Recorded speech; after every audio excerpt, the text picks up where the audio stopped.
여러분 지난 3일간 평안하셨습니까? 우리 오늘도 변함없는 하나님 앞에 같이 예배 드리겠습니다. 먼저 신앙 고백합니다. 전능하사 천지를 만드신 하나님 아버지를 내가 믿사오며 그 외아들 우리 주 예수 그리스도를 믿사오니 이는 성령으로 잉태하사 동정녀 마리아에게 나시고 본디오 빌라도에게 고난을 받으사 십자가에 못 박혀 죽으시고 장사한 지 사흘 만에 죽은 자 가운데서 다시 살아나시며 하늘에 오르사 전능하신 하나님 우편에 앉아 계시다가 저리로서 산자와 죽은 자를 심판하러 오시리라. 성령을 믿사오며 거룩한 공회와 성도가 서로 교통하는 것과 죄를 사하여 주시는 것과 몸이 다시 사는 것과 영원히 사는 것을 믿사옵나이다. 아멘. 이제 우리 같이 하나님을 찬송합니다.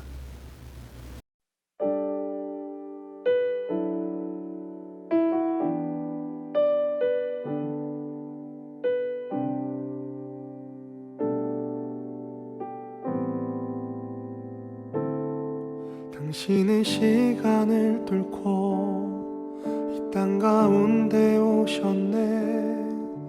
우리 없는 하늘 원치 않아 우리 삶에 오셨네. 자신의 편안 버리고 우리에게 평안 주셨네. 가장 낮은 자의 모습으로 우리 삶에 오셨네.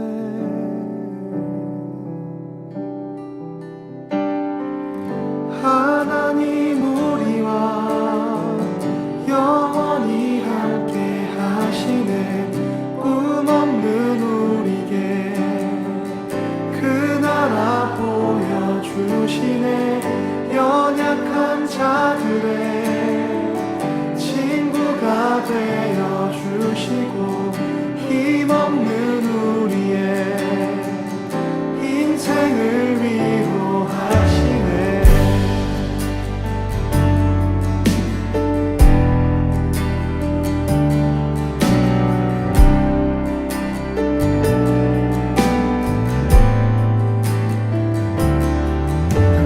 시간을 뚫고 땅 가운데 오셨네. 우리 없는 하늘 원치 않아 우리 삶에 오셨네. 자신의 편안 버리고 우리에게 평안 주셨네. 가장 낮은 자의 모습으로 우리 삶에 오셨네. 하나님 우리와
잊을 수 없네 하나님의 사랑 날 살리시려고 주신 생명 내 십자가 지고 오르신 갈보리 언덕 날 향한 사랑 때문에 나는 보았네 피 묻은 십자가 날 구하시려고 흘린 사랑 나를 바라보시며 흘리신 용서의 눈물 날 향한 사랑 때문에 우리 때문에 생명 주셨고 우리 때문에 고통 당하셨네 우리 때문에 갈보리 오르셨네 무지한 우리 때문에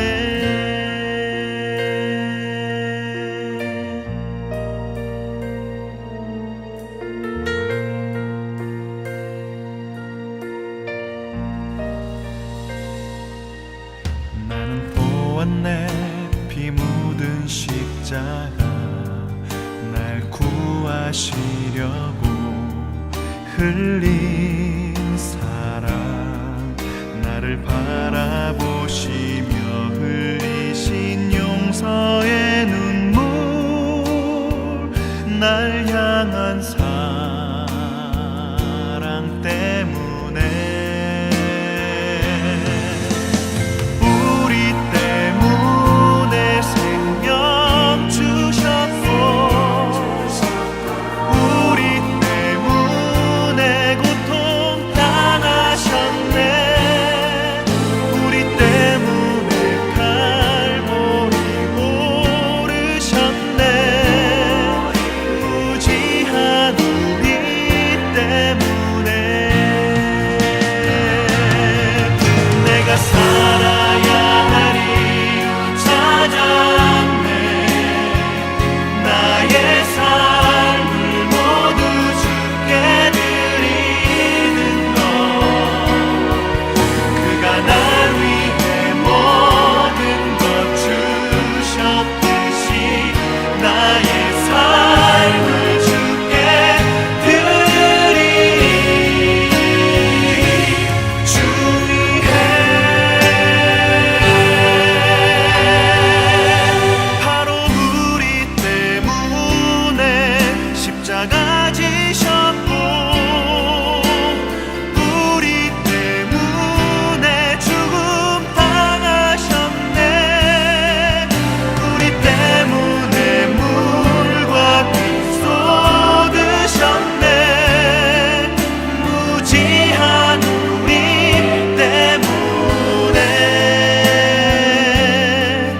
나 같은 죄인 때문에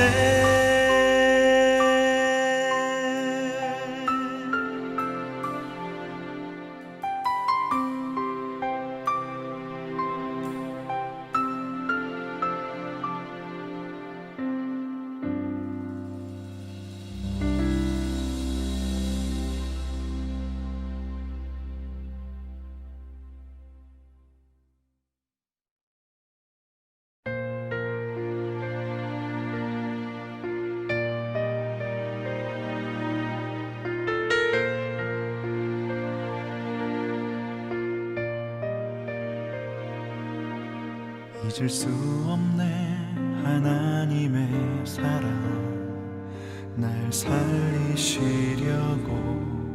주신 생명 내 십자가 지고 오르신 갈보리 언덕 날 향한 사랑 때문에 나는 보았네 피 묻은 십자가 날 구하시려고 흘린 사랑 나를 바라보시며 흘리신 용서의 눈물 날 향한 사랑 때문에 우리 때문에 생명 주셨고 우리 때문에 고통 당하셨네 우리 때문에 칼보리 오르셨네 무지한 우리 때문에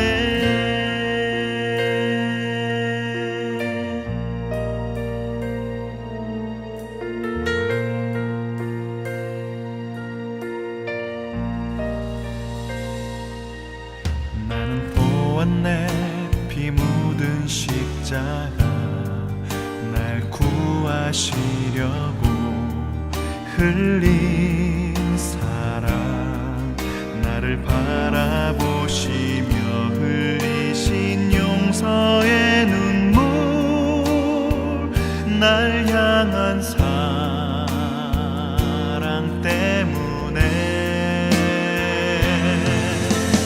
우리 때문에 생명 주셨고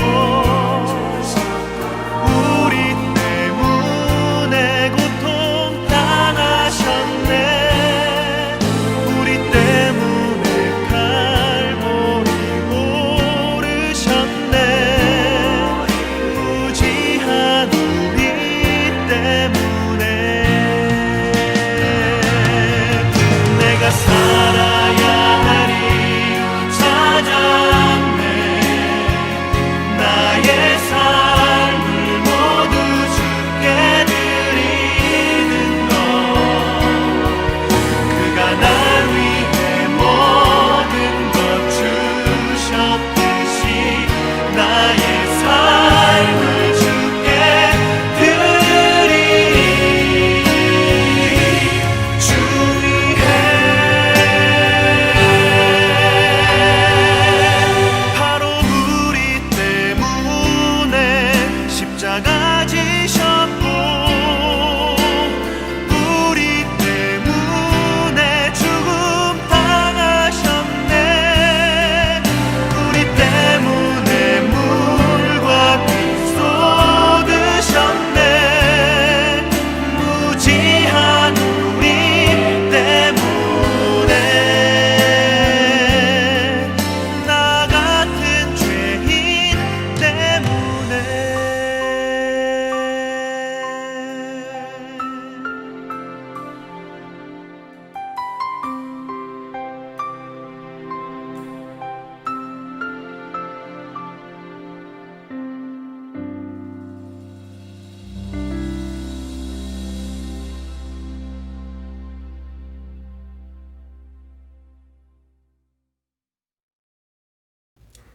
이제 오늘 예배를 위해서 하나님 앞에 우리 기도하겠습니다. 옆에 기도 제목 보시면서 같이 기도해 주시고요.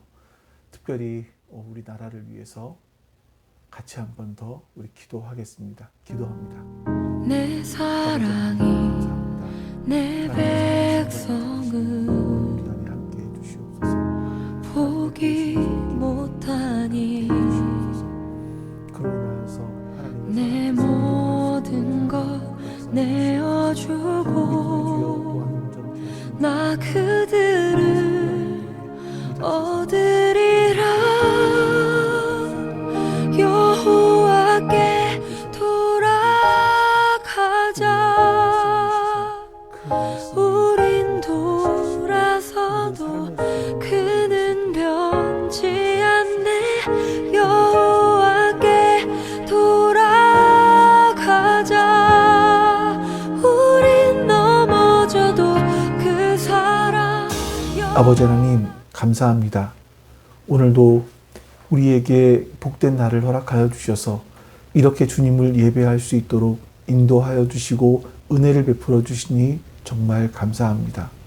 그 하나님의 은혜가 우리의 마음속에 있게 해 주시옵소서. 그 은혜를 우리의 마음에 기억하며 매일매일을 살아갈 수 있도록 도와주시옵소서. 말씀이 우리를 어떻게 인도하시는지, 말씀이 우리에게 무엇을 말씀하시는지 분명히 깨달아 알게 해주시옵소서. 그리고 이 어지러운 우리나라를 기억하여 주셔서 우리나라가 주님 안에서 복되게 회복되게 해주시옵소서. 감사드리며 우리 주 예수 그리스도의 이름으로 기도하옵나이다. 아멘.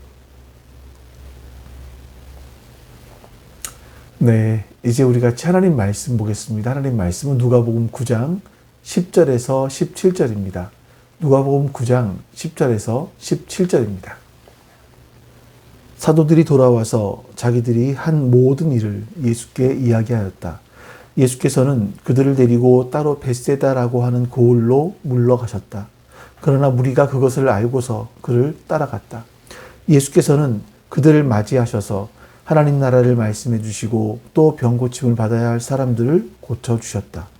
그런데 날이 저물기 시작하니 12 제자가 다가와서 예수께 말씀드렸다. 무리를 헤쳐 보내어 주위의 마을과 농가로 찾아가서 잠자리도 구하고 먹을 것도 구하게 하십시오.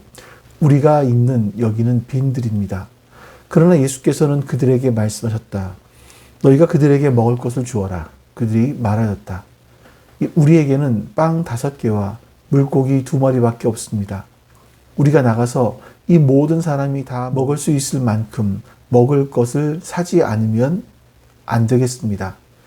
거기에는 남자만 약 5,000명이 있었다. 예수께서 지자들에게 말씀하셨다. 사람들을 한 50명씩 떼를 지어서 앉게 하여라. 지자들이 그대로 하여 모두 다 앉게 하였다. 예수께서 빵 5개와 물고기 2마리를 손에 들고 하늘을 우러러 쳐다보시고 그것들을 축복하신 다음에 떼어서 지자들에게 주시고 무리 앞에 놓게 하셨다. 그들은 모두 배불리 먹었다. 그리고 남은 부스러기를 주워 모으니 12광줄이나 되었다. 아멘. 여러분과 오늘 나누게 될 말씀은 이제 우리가 오병이어의 기적이라고 알고 있는 그런 본문의 말씀입니다. 이건 예수님께서 행하신 기적 중에 사복음서에 모두 나오는 그런 기적의 이야기입니다. 근데 이 사복음서에 모두 다 이 말씀이, 이 사건이 기록되었다는 것은요, 제자들이 기억하기에 이것은 굉장히 의미 있고 굉장히 놀라운 일이었다는 것을 상징적으로 우리에게 보여주는 그런 것이라고 할 수 있습니다. 그러니까 이런 거죠. 후대의 사람들이 12제자들에게 예수님과 함께 보냈던 3년 동안의 기억 중에서 가장 기억에 남는 사건이 무엇입니까? 라고 물었을 때 사람들은 물론 십자가 그리고 부활 이것이 가장 중요한 것이겠지만 이걸 뺀 다음에 뭐냐고 물으면 모두가 한 목소리로 이 오병이어의 사건이었다라고 이야기했을 것이라는 겁니다. 이 오병이어의 사건이 지자들과 또 당시 사람들에게 굉장히 놀라운 일이었다는 것을 보여주는 또 다른 증거가 있는데 바로 그 사건 다음에 사람들은 예수님을 왕으로 세우려고 했다는 겁니다. 이제 오늘 본문을 우리가 보면서 이 말씀만 누가복음 9장 말씀만이 아니라 요한복음 6장 말씀도 같이 병행해서 보게 될 겁니다. 이제 그러면 우리가 이 본문의 의미가 무엇인지를 더 정확하게 알 수 있을 것 같아요. 먼저는 요한복음 6장 말씀을 보겠습니다. 사람들은 예수께서 행하신 표징을 보고 이분은 참으로 세상에 오시기로 된 그 예언자이다 하고 말하였다.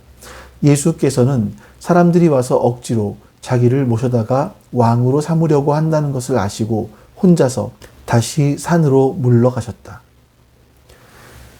세상에 오시기로 되어 있다는 그 예언자는 바로 메시아를 말합니다.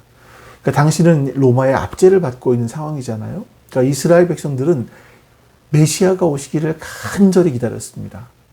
그 메시아가 오기만 하면 자신들의 이 로마의 압제 속에서 해방시켜 줄 것이다. 자신들의 이 가난, 굶주림, 이 억압 속에서 해방시켜 줄 것이다. 이렇게 굳게 그들은 믿고 있었던 겁니다. 그런데 예수님께서 빵 5개와 물고기 2마리를 가지고 남자들만, 장정들만 해도 5,000명을 먹이신 거예요. 그리고도 풍성히 먹이시고도 12광주리가 남게 하셨다. 이런 기적을 보니 저분이 바로 우리가 기다리던 메시아가 분명하다. 이렇게 생각을 했던 것 같습니다. 여러분, 그때나 지금이나 다르지 않습니다.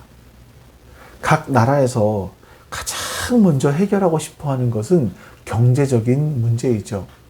미국의 트럼프가 대통령으로 당선된 이후에도 그가 가장 먼저 내세운 것은 관세 정책. 미국을 사실은 잘 살게 해보겠다. 이 경제 문제를 해결해 보겠다. 이런 거 아니겠습니까? 우리나라 역시 마찬가지 아니겠습니까? 지금 제일 우리나라가 어려운 일들이 뭔가요?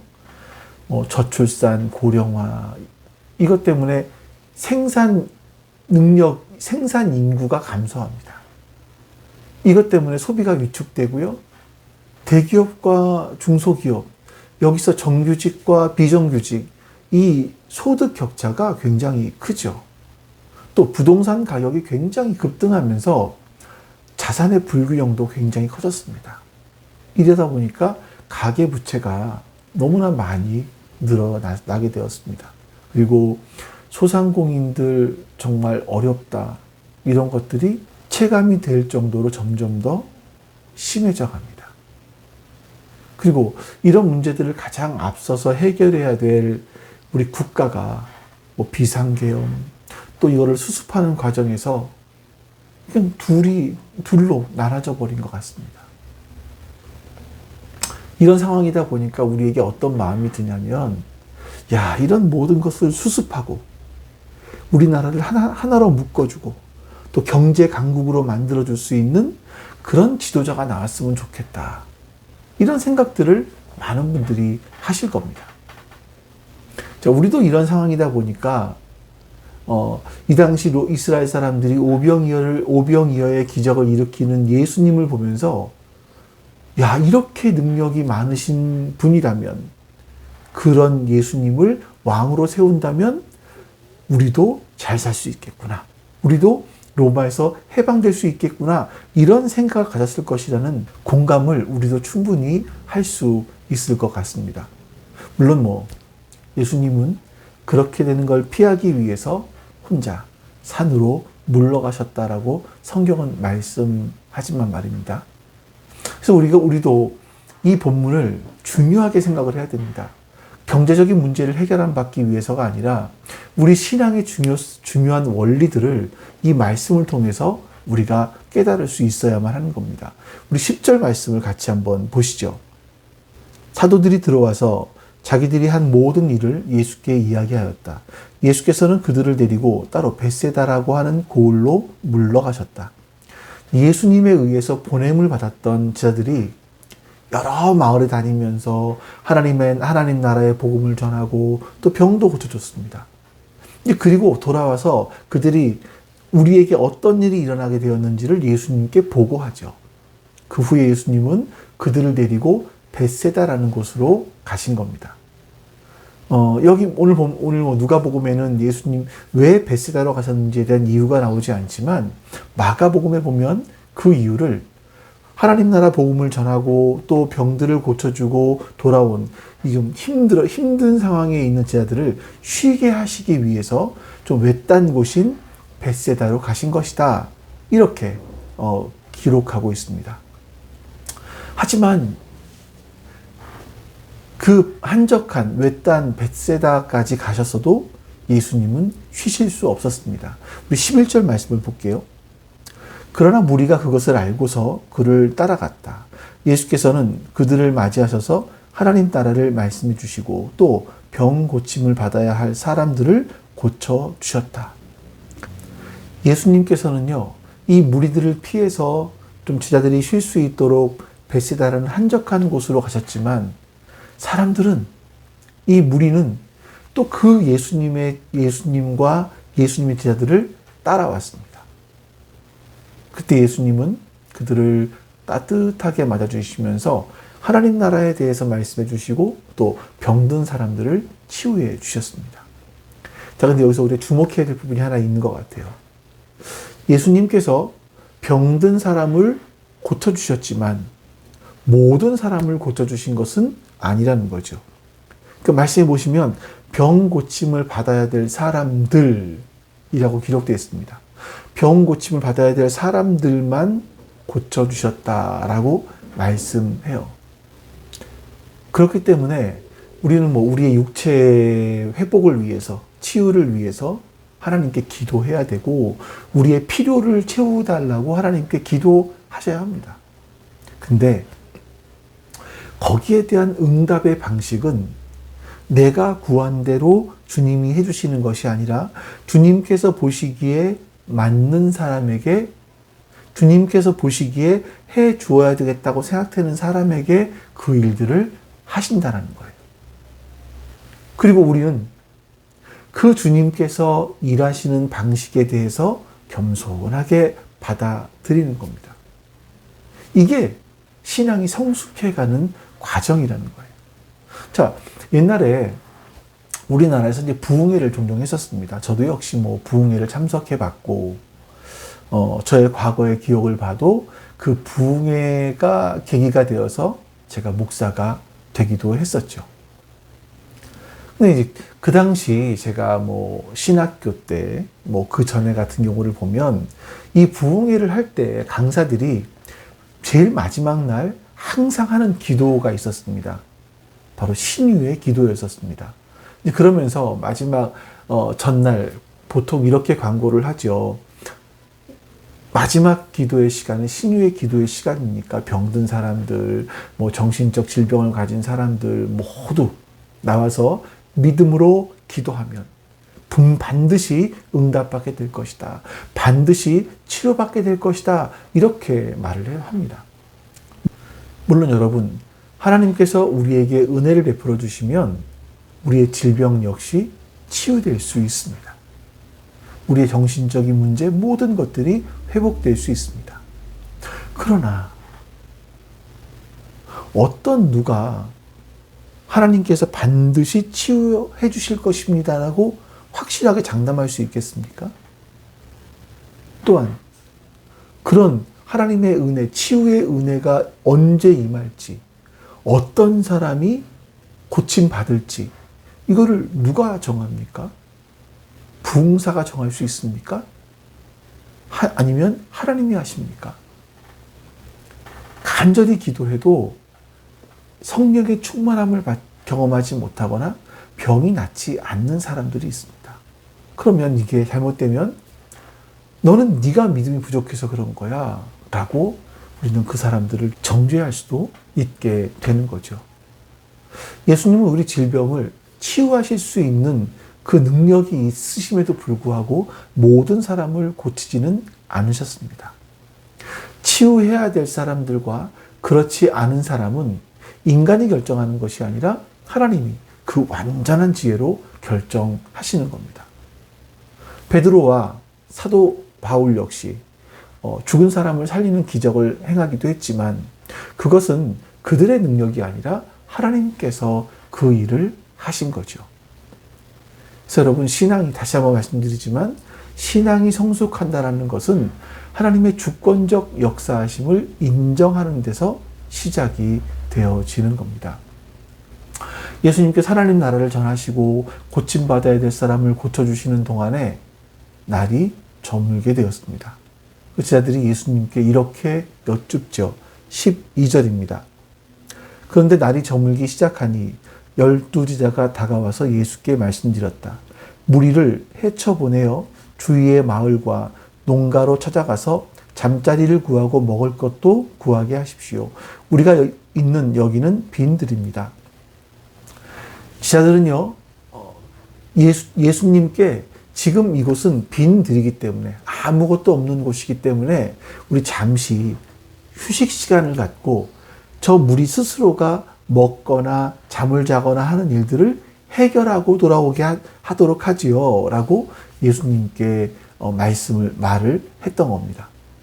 근데 요한복음에 보면 예수님께서 제자들에게 이 말을 하시기 전에 예수님이 다른 말씀을 하나 하신 게 나와요. 요한복음 6장 5절과 6절입니다. 예수께서 눈을 들어서 큰 무리가 자기에게로 모여드는 것을 보시고 빌립에게 말씀하셨다. 우리가 어디에서 빵을 사다가 이 사람들을 먹이겠느냐?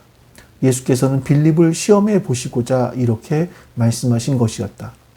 예수께서는 자기가 하실 일을 잘 알고 계셨던 것이다. 아마 그 예수님의 제자 가운데 이 빌립이라는 사람은 굉장히 똑똑했던 사람, 또 이 상황 파악을 굉장히 잘했던 사람, 아주 계산이 굉장히 뛰어났던 사람이었던 것 같습니다. 그래서 예수님은 빌립에게 이런 질문을 던지신 거죠. 근데 이것은 빌립을 통해서 이 많은 사람들의 허기를 메워주기 위해서는 얼마가 필요한지 이것을 알아보려고 하신 것이 아니라 빌립의 신앙이 어느 정도였는지를 확인하기 위해서였던 거죠. 예수님의 이 질문에 빌립은 이렇게 답을 합니다. 6장 7절입니다. 빌립이 예수께 이렇게 대답하였다. 이 사람들에게 모두 조금씩이라도 먹게 하려면 빵 200데나리온어치를 가지고서도 충분하지 못합니다. 우리가 한 데나리온 하면 그 장정의 하루 품삯이었다라는 것은 어느 정도 알고 있습니다. 그리고 이제 그러면 200데나리온은 어떻게 되느냐 했을 때 200데나리온은 4인 가족 기준으로 1년 정도의 기본 생계비였다고 얘기를 해요. 그러니까 좀 큰 돈이겠죠. 이것을 이제 빌립이 계산을 해 보니까 200데나리온을 가지고 사람들의 요기를 겨우 때울 수 있는 그런 허기를 겨우 때울 수 있는 아주 최소한의 금액입니다. 이렇게 말을 한 겁니다. 그 제자들은 예수님께 우리에게는 돈도 없고요. 설령 있다고 해도 이건 정말 많은 사람들이 있는데 그 많은 사람들을 먹이기 위해서 빵을 어디서 삽니까? 여기는 빈들인데요. 그냥 그들을 돌려보내셔서 각자 도생할 수 있도록 각자 스스로 해결할 수 있도록 그리고 돌아오도록 하는 게 어떻겠습니까? 이렇게 예수님께 말했던 겁니다. 제자들의 그런 반응에 대해서 예수님께서 이렇게 말씀을 하십니다. 13절입니다. 그러나 예수께서는 그들에게 말씀하셨다. 너희가 그들에게 먹을 것을 주어라. 그들이 말하였다. 우리에게는 빵 5개와 물고기 2마리밖에 없습니다. 우리가 나가서 이 모든 사람이 다 먹을 수 있을 만큼 먹을 것을 사지 않으면 안 되겠습니다. 여기서 너희가 먹을 것을 주어라 이 문장에서 가장 강조되는 것이 뭐냐면 너희가 라는 겁니다. 예수님의 이 말씀은요, 지금 빈들에 있는 사람들에게 사람들의 저녁을 해결하는데 필요한 비용이 얼마가 되는지를 확인하시기 위한 것도 아니고요. 그러니까 우리가 각자 도생해서 마을로 들어가 끼니를 때우고 올 수 있도록 해결하고 올 수 있도록 하는 것보다 그 사람들에게 먹을 것을 주어야 할 사람들이 바로 너희다. 이렇게 말씀하시는 거죠. 이 예수님의 말씀에 충격을 받은 제자들은 아니 우리에게는 지금 빵 5개와 물고기 2마리밖에 없는데요. 그것도 작은 물고기인데요 라고 말하는 거예요. 이게 무슨 말이냐면 여러분 지금 이 빈들에 있는 사람들이 장정만 5,000명입니다. 우리는 이 먹을 수 있는 빵을 살 돈도 없고 또 돈이 있다고 해도 이 빵들을 사올 수 있는 곳도 여기는 아닙니다. 가지고 있는 것이라고는 기껏해야 소년의 도시락밖에 없는데 이거는 뭐 아무것도 없는 것과 마찬가지이죠. 이렇게 얘기를 한 겁니다. 근데 여러분 누가복음 8장까지 제자들은 예수님께서 행하시는 일들을 곁에서 목격했습니다. 예수님께서 그 갈릴리 호수에 불어닥친 그 광풍을 꾸짖으시고 그것을 잔잔하게 하셨습니다. 제자들은 이분이 누구신가라는 의문을 가질 수밖에 없었죠. 그리고 군대 귀신 들린 사람, 그래서 아무 옷도 입지 않고 그냥 광야 무덤 사이에 살았던 사람에게서 귀신을 쫓아내 주셨습니다. 그리고 그 사람의 입을 통해서 당신은 하나님의 아들이십니다라는 고백도 들었어요. 그 이후에도 12년 동안 혈루증을 앓던, 그래서 자신의 모든 재산을 탕진할 수밖에 없었던 그런 여인을 고쳐주시는 것도 보았고, 또 회당장 야이로의 두 딸, 이 죽은 딸을 살려주시는 것도 보았습니다. 그리고 제자들은 예수님께서 그들을 보내시면서 하나님 나라를 전하게 하시고 병든 사람을 고치게 하시고 귀신을 쫓아내는 그런 권세를 주신 그것도 알았습니다. 자기들이 직접 그 일들을 경험했었죠.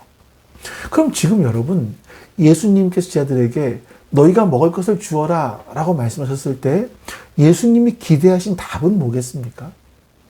주님, 우리가 가진 것이 없고 할 줄 아는 것도 없지만 주님이시라면 충분히 이 사람들의 배고픔을 해결해 주실 수 있습니다.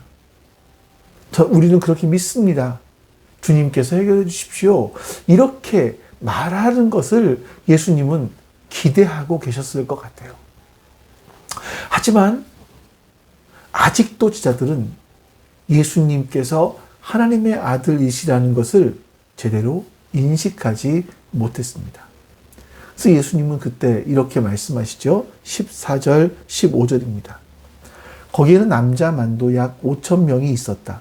예수께서 제자들에게 말씀하셨다. 사람들을 한 50명씩 떼를 지어서 앉게 하여라. 제자들이 그대로 하여 모두 다 앉게 하였다.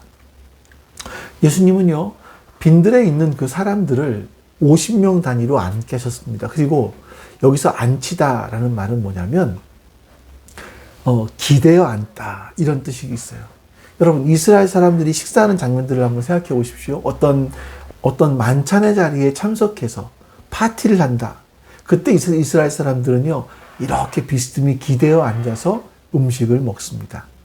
이게 이스라엘 사람들이 만찬을 하는 전형적인 식사의 자리의 모습이라는 거죠. 예수님은 그들이 만찬을 할 수 있도록, 풍성하게 먹을 수 있도록, 그렇게 식사할 수 있도록 자리를 잡게 해라, 이렇게 말씀하신 거예요. 그리고 16절, 17절에서 이렇게 말씀하십니다. 예수께서 빵 5개와 물고기 2마리를 손에 들고 하늘을 우러러 쳐다보시고 그것들을 축복하신 다음에 떼어서 제자들에게 주시고 무리 앞에 놓게 하셨다. 그들은 모두 배불리 먹었다. 그리고 남은 부스러기를 주워 모으니 12광줄이나 되었다. 예수님께서 빵 5개, 물고기 2마리로 하늘을 우러러서 축복하십니다. 그리고 그 후에 떼어서 제자들에게 주시고 그것들을 사람들에게 나누어 주도록 하셨습니다. 자, 여기 참고로 하나, 제가 좀 예전에 한번 드렸던 말씀이긴 한데, 복을 비는 행위, 축복이라고 하죠. 근데 축복이라는 것은 빌축자에 복복자를 씁니다. 그러니까 축복이라는 것은요, 어떤 한 사람이 다른 사람에게 복을 빌어주는 거예요. 어떤 분이 이 사람에게 복을 내려주도록 비는 것을 축복이라고 합니다. 하나님께서 복을 우리에게 주시는 겁니다. 그래서 하나님이 우리를 축복해 주십시오라고 하는 건 사실은 틀린 거예요. 하나님보다 크신 분이 안 계시잖아요. 하나님이 누구에게 복을 빌겠습니까? 그런 건 아니죠. 그래서 하나님께 하나님 축복해 주십시오라고 하는 것이 아니라 하나님 우리에게 복을 내려 주십시오. 이게 정확한 표현일 겁니다. 참고로 말씀드린 거고요. 제자들은 예수님께서 축복하시고 이 빵을 떼어 주셨을 때 이것들을 빵과 물고기를 나누어 주느라고 아주 바빴을 겁니다. 그렇게 나눈 음식은 빈들에 있는 장정만 5천 명인 사람들, 이 사람들이 모두 배부르게 먹고서도 남을 정도, 12광주리가 남을 정도로 풍성했다, 이렇게 말씀하는 거예요.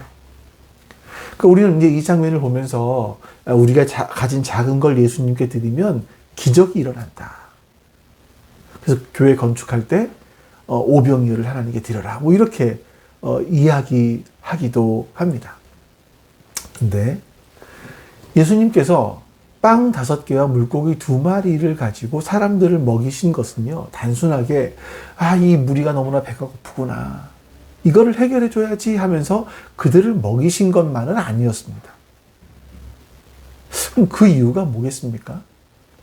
사실 여러분 16절과 17절 말씀은요, 초대교회 사람들에게 굉장히 익숙한 말씀이에요. 사실 이 말씀 우리에게도 굉장히 익숙한 말씀입니다. 성찬식 때 우리가 쓰는 말씀이에요.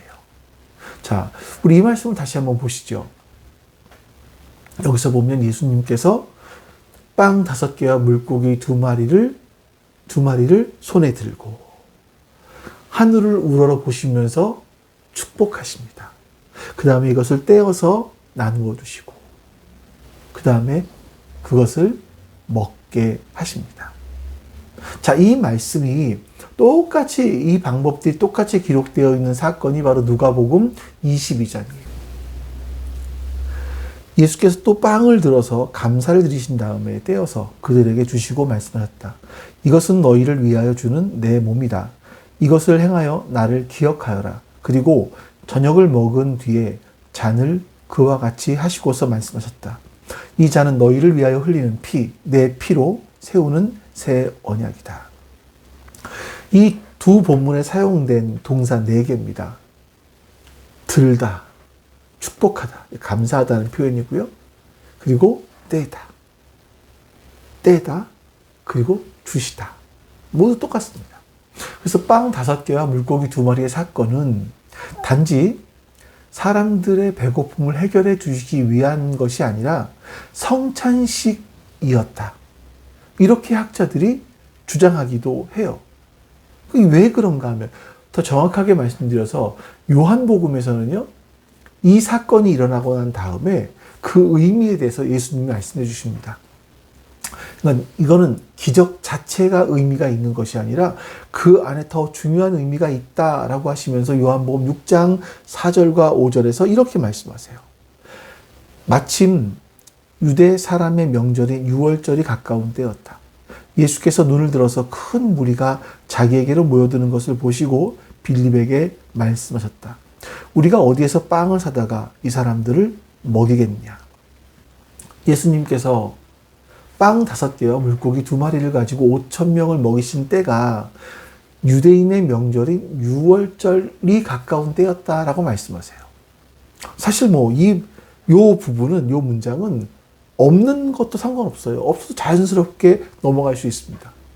그럼에도 불구하고 요한은 그때가 유월절이 가까운 때였다라고 우리에게 분명하게 말씀하고 있는 거예요. 그러니까 사람들은 빵 5개와 물고기 2마리를 가지고 5,000명을 먹이시고 또 12광줄이나 남기신 이 사건을 보고서, 야, 이런 능력을 행하실 수 있는 분이라면 우리의 먹고 사는 문제를 이분이 해결해 주실 수 있겠구나. 이렇게 잘못 해석을 한 겁니다. 그래서 예수님을 왕으로 세우려고 했던 거예요. 그러나 예수님께서 이 일을 하신 목적은 세상의 왕이 되시기 위한 것이 아니었다는 거죠. 그 이유 때문에 예수님은 산으로 피하신 겁니다. 그 이유 때문이라면 아니다라는 거죠. 그리고 예수님께서는 이 일이 행하신 때가 유월절 전이었다. 이렇게 말씀하시고 요한복음 6장 32절부터 또 이렇게 말씀하십니다. 또 그들에게 대답하셨다. 내가 진정으로 너희에게 말한다. 하늘에서 너희에게 빵을 내려다 주신 이는 모세가 아니다. 하늘에서 참빵을 너희에게 주시는 분은 내 아버지시다. 하나님의 빵은 하늘에서 내려와 세상에 생명을 주는 것이다. 그들은 예수께 말하였다. 주님, 그 빵을 언제나 우리에게 주십시오. 예수께서 그들에게 말씀하셨다. 내가 생명의 빵이다. 내게로 오는 사람은 결코 줄이지 않을 것이요. 나를 믿는 사람은 다시는 목마르지 않을 것이다. 그러나 내가 이미 말한 대로 너희는 나를 보고도 믿지 않는다. 여러분, 이 예수님께서 유월절을 앞두고 행하신 이 사건은 빵과 물고기를 나누어 주어서 그들이 풍성히 먹게 하신 그런 사건만이 아니라 바로 예수님 자신을 나누어 주시는 것에 대한 그런 말씀이었다는 거예요. 그렇기 때문에 예수님께서는 내게로 오는 사람은 결코 줄이지 아니하고 나를 믿는 사람은 영원히 목마르지 않을 것이다 라고 말씀하신 겁니다. 여러분, 우리가 매 주일마다 예배당에 나와서 예배를 드립니다. 그러고 나면 여러분들의 영혼의 허기가, 배고픔이 사라지시나요? 아니, 어쩌면 내 영혼이 배가 고픈지도 모르고 내 영혼이 목이 마른지도 모르고 계시지는 않으신가요? 그렇다면 우리는요, 우리 자신을 정직하게 돌아볼 수 있어야 합니다.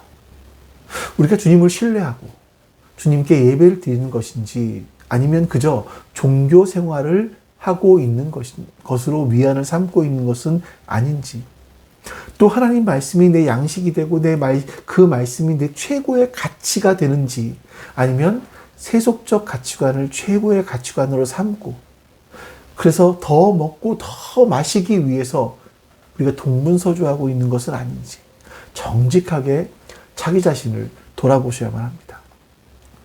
우리가 가진 것이 많아 보이든 적어 보이든 그것은 영원하신 하나님 앞에서 사실은 빵 5개와 물고기 2마리, 보잘것없는 그것에 불과합니다.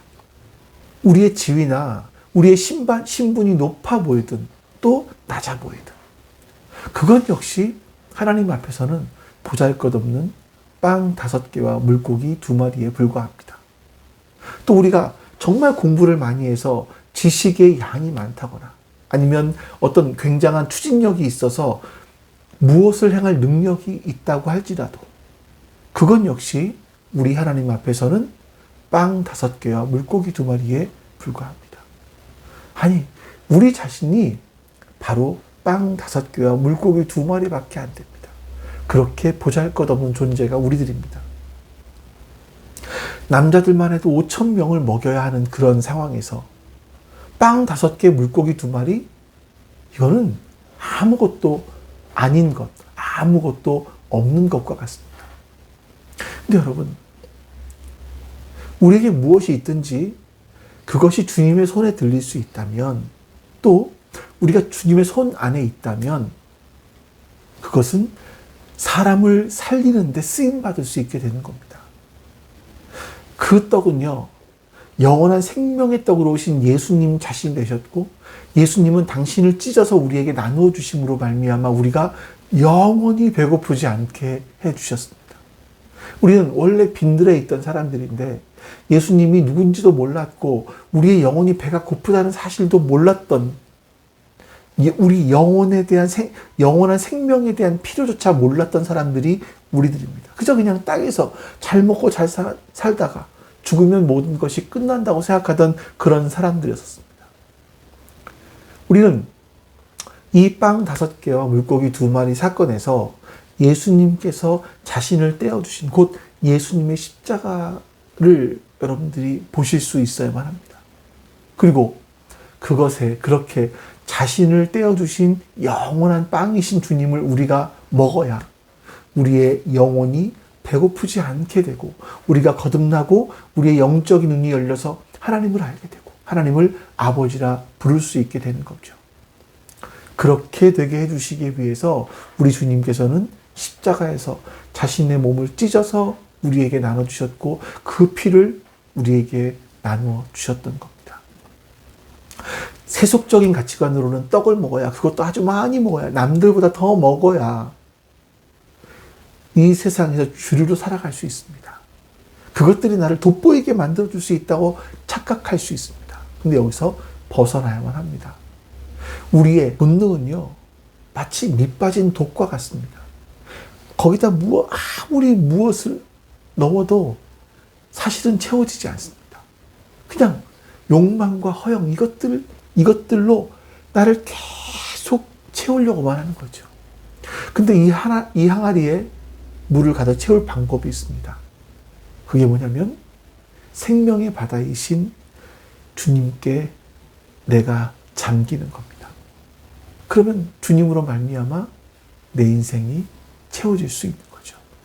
저는 여러분들과 제가 이렇게 주님으로 말미암아 우리의 인생들이 채워질 수 있기를, 가득 풍성이 채워질 수 있기를, 그래서 사람들을 살리는 일에 우리가 쓰임받을 수 있기를 주님의 이름으로 축원합니다. 우리 같이 오늘도 주기도문으로 기도하겠습니다.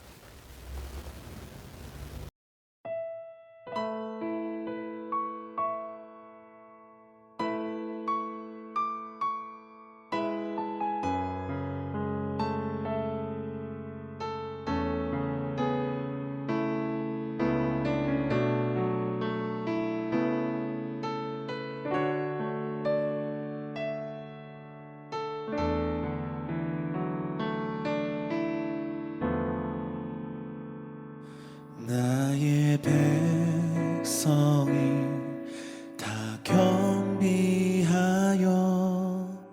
내게 기도하며 나의 얼굴을 구하여서 그 악한 길 떠나며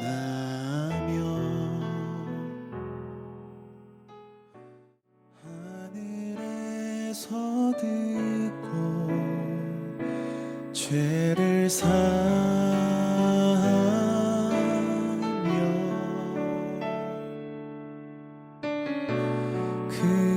그들의 땅을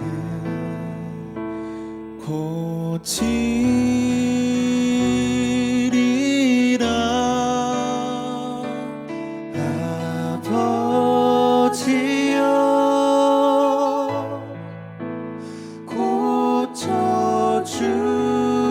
고쳐주소서. 이 나라 주의 것 되게 하소서. 주 하나님 간절히 기도하오니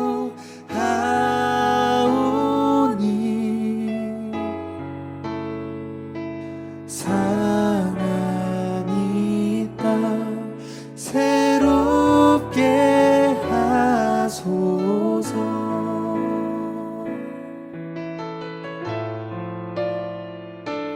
무릎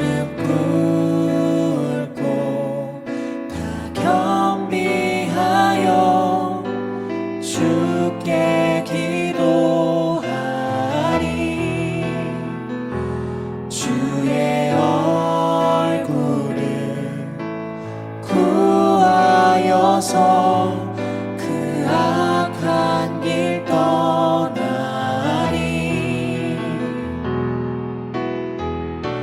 주님의 자비로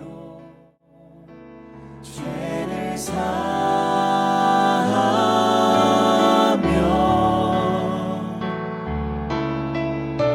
주님의 자비로 임하소서.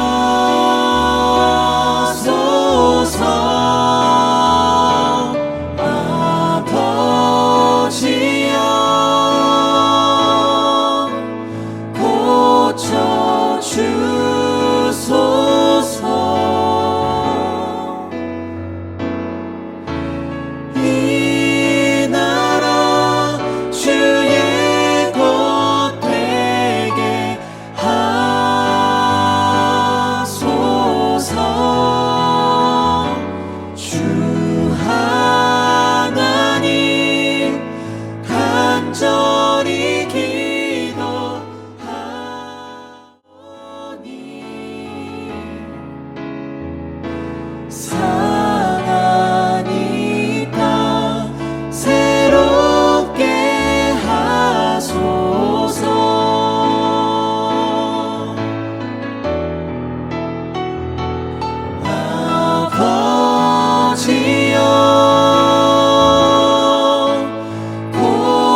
아버지 하나님 감사합니다.